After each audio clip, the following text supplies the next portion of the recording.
गृह मंत्री अमित शाह बिहार आते हैं, कहते हैं 40 के 40 सीट आप हमें दे दें, तब इन लोगों को उल्टा लटका कर सीधा कर देंगे। ये किस तरीके से देखते हैं इस बयान को? पता नहीं किस संविधान के तहत ये बात कर रहे हैं, ये समझ से बाहर है।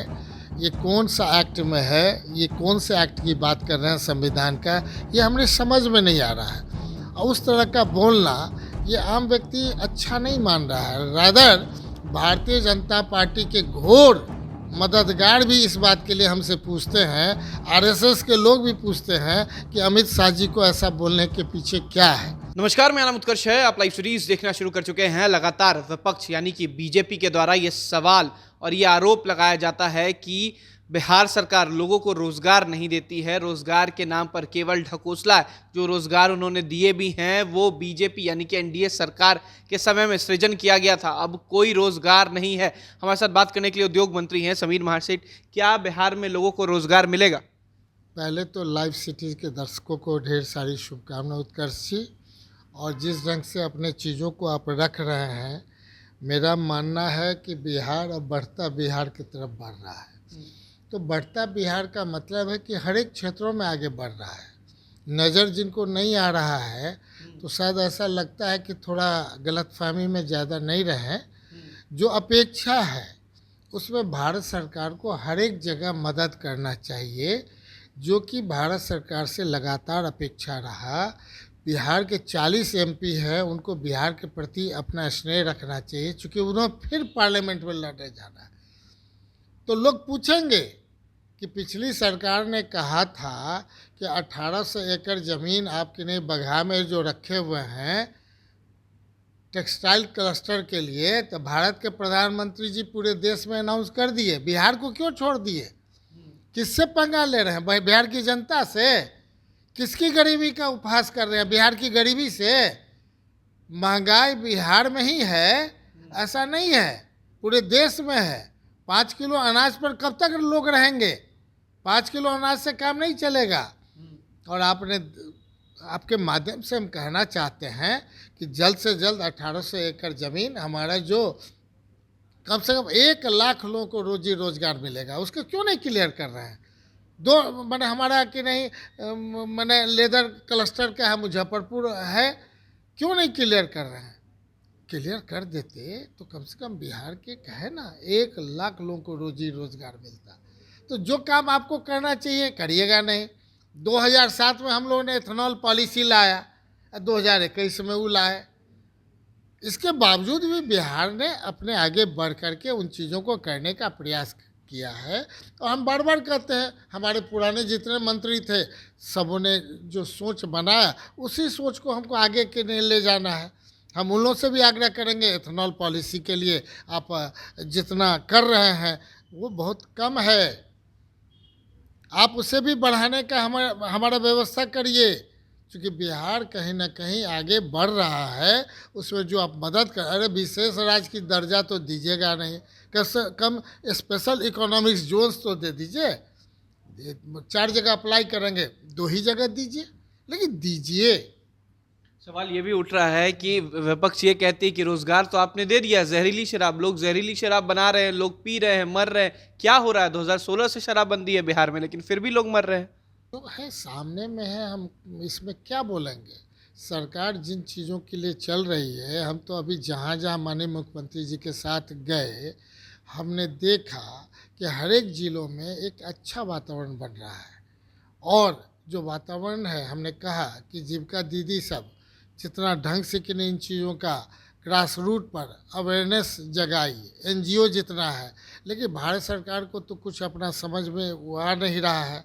और सारे लोग अपना ये सोच रहे हैं, अरे जिनका जो था निश्चित तौर पे ये जो हो रहा है, तो सरकार तो दृढ़ संकल्पित है कि हर एक चीज़ों को ढंग से लागू करें, धरातल पे उतारें। और पैरेलल अगर उस तरह का है, जो लोग रोजी रोजगार में जुड़े हुए थे उसमें उनको भी स्थापित करने का प्रयास करें। और साथ ही हर एक जगह ये पैरेलल व्यवस्था हो रही है, लेकिन भारत सरकार के दिमाग में पता नहीं क्या है कि बिहार के तरफ ध्यान नहीं देना चाह रही है। केवल भारतीय जनता पार्टी के जो हैं जितने लोग, जो लोग हैं हम नाम नहीं लेंगे, उन लोग क्यों इस तरह से अड़बड़ा रहे हैं कि बड़बड़ा रहे हैं, क्यों बड़बड़ा रहे हैं। उन लोगों से भी आग्रह है कि बड़बड़ाइए कम, काम करने का प्रयास करिए, धरातल पर उतारने का प्रयास करिए। आप लोग को भी अच्छा मौका मिला, कितना उतार पाए वो आप में अपने में असेसमेंट करने का प्रयास करिए। और ये जो है आगे जो बढ़ता बिहार है उसको बढ़ाने का काम करें, स्पेशल इकोनॉमिक जोन्स देने का प्रयास करिए, विशेष राज्य दर्जा देने का काम करिए। और जातिगत गणना भी अभी चल रहा है, इससे आपको पता चल जाएगा कि कितने लोग गरीब हैं, कितने लोग किस संपन्नता के साथ आगे बढ़ना चाहते हैं, उस पर उनको कैसे आगे बढ़ाने का है। नीति आयोग को किन भी डायरेक्शन दीजिए कि बिहार जैसा गरीब राज्य अगर है, वो अब गरीब राज्य आप मदद करिए चाहे नहीं करिए, आगे बढ़ रहा है, बढ़ता बिहार है, आगे बढ़ेगा। लेकिन फिर हम लोग चाहेंगे कि आपके साथ जो हमारा समन्वय है, जो कहीं ना कहीं जो कॉन्स्टिट्यूशनल जो संवैधानिक अर्थ में हमारा अधिकार है, उसको कम से कम इग्नोर मत करिए और निश्चित तौर पे आप आगे बढ़ करके हमारे बिहार के इस तरक्की में योगदान देने का प्रयास करें। बिहार के कानून व्यवस्था को लेकर बीजेपी के प्रदेश अध्यक्ष सम्राट चौधरी कहते हैं कि बिहार पुलिस को नीतीश कुमार चूड़ी पहनाए हुए हैं और चूड़ी पहनाने के कारण किसी पर कार्रवाई नहीं होती है। आपके मंत्री इजराइल मंसूरी पर भी आरोप लगा, उन पर भी कार्रवाई नहीं हुई। कौन सी सरकार है, जंगल राज की क्या? देखिए, उनका जो बोलना है अपने दृष्टिकोण से जो भी बोल रहे हैं, खुद ही अपने बोली में अपने फंस रहे हैं, अपने ही ये गलत बोल रहे हैं। अरे लॉ एंड ऑर्डर का जो सिचुएशन है वो दूसरे स्टेट से भी तुलना करें ना। आप अखबार पढ़ते हैं, चैनल देखते हैं, सब जगह देखते हैं, और हम समझते हैं कि शादी लोग डर रहे हैं कि कहीं ऐसा नहीं बोल करके कि जो आपने देखा अभी, चाहे बिहार शरीफ का मामला हो, चाहे रोहतास का मामला हो, सब ये लोग प्रायोजित कराने का जो साजिश कर रहे हैं, जनता समझ रही है कि ये लोग लॉ एंड ऑर्डर के आड़ में क्या करना चाहते हैं।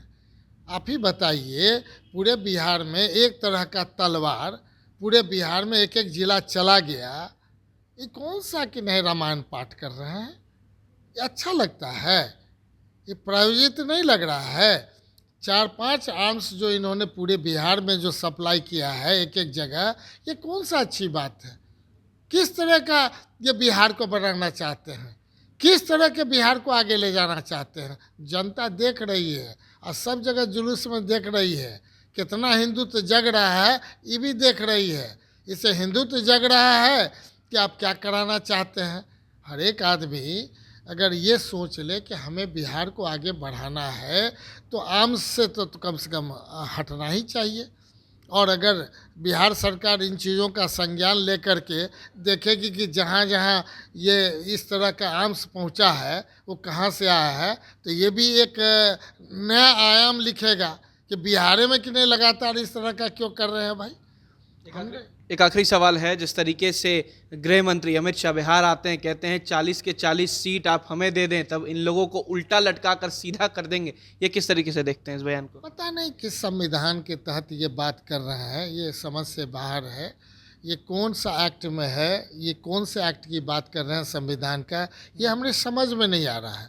और उस तरह का बोलना ये आम व्यक्ति अच्छा नहीं मान रहा है। रादर भारतीय जनता पार्टी के घोर मददगार भी इस बात के लिए हमसे पूछते हैं, आरएसएस के लोग भी पूछते हैं कि अमित शाह जी को ऐसा बोलने के पीछे क्या है, क्या लॉजिक है, क्यों बोल रहे हैं। हम कहते हैं अपने ही पार्टी में इस बात को रखिए, ज़्यादा अच्छा है। लोग समझ रहे हैं कि क्यों ऐसा बोल रहे हैं। हो सकता है वो हिंदुत्व का एक पार्ट हो कि जगाने से पता चल जाएगा, लेकिन उल्टा लटकाने का क्या है उनका मंशा, ये वही बता सकते हैं। चूँकि बहुत अनुभवी हैं, बहुत ज्ञानी हैं, बहुत जानकार हैं, देश के गृह मंत्री हैं, तो उनसे भी मेरा आग्रह होगा कि जो उनका दायित्व बनता है उसको पूरा करने का प्रयास करें, न कि इन चीज़ों में जनता को, बिहार की जनता को उलझाने का प्रयास करें, ताकि लोगों को ये लग जाएगा कि लगता है कि गुजरात के जो बने हैं वो गुजरात में इस तरह का भाषा का इस्तेमाल कर सकते हैं, बिहार में इस तरह के भाषा नहीं चलता है। बड़ा बहुत अच्छा प्यार से हम लोग मिथिलांचल के लोग हैं, जिला के लोग हैं, बोलते भी हैं, तो मैथिली कल्चर जो है, मिथिला कल्चर के आधार पे कि लगे कि नहीं भाई हम दिल जीतने का प्रयास करते हैं। पता नहीं उनके ट्रेनिंग में क्या है, हो सकता है नया ट्रेनिंग ले रहे हैं, वो ट्रेनिंग भारतीय जनता पार्टी के लिए सूट कर सकता हो, आरएसएस को सूट कर सकता हो। बढ़ते बिहार में बिहार की जनता को ये सूट नहीं करेगा, इतना हम कहना चाहेंगे। चलिए, बहुत बहुत शुक्रिया। ये थे हमारे साथ बिहार के उद्योग मंत्री समीर महासेठ। साफ कहा है, जिस तरीके से ट्रेनिंग दे रहे हैं और ट्रेनिंग ले रहे हैं अमित शाह, जिस तरीके का बयान दे रहे हैं, उल्टा लटका कर सीधा कर देंगे। पता नहीं ये किस तरीके का भाषा है। और जिस तरीके से रामनवमी के जुलूस में जो हिंसा हुई है, एक ही तरीके के तलवार पूरे बिहार में कहाँ से चले आए, इसका जवाब दे बीजेपी। तमाम मुद्दे को लेकर क्या कुछ कह रहे थे बिहार के उद्योग मंत्री, आपने सुना। फिलहाल खबर में सिर्फ इतना ही। आप हमारे साथ बने रहें। हमारे चैनल को सब्सक्राइब नहीं किया है तो जल्द से जल्द कर लें। बहुत बहुत धन्यवाद।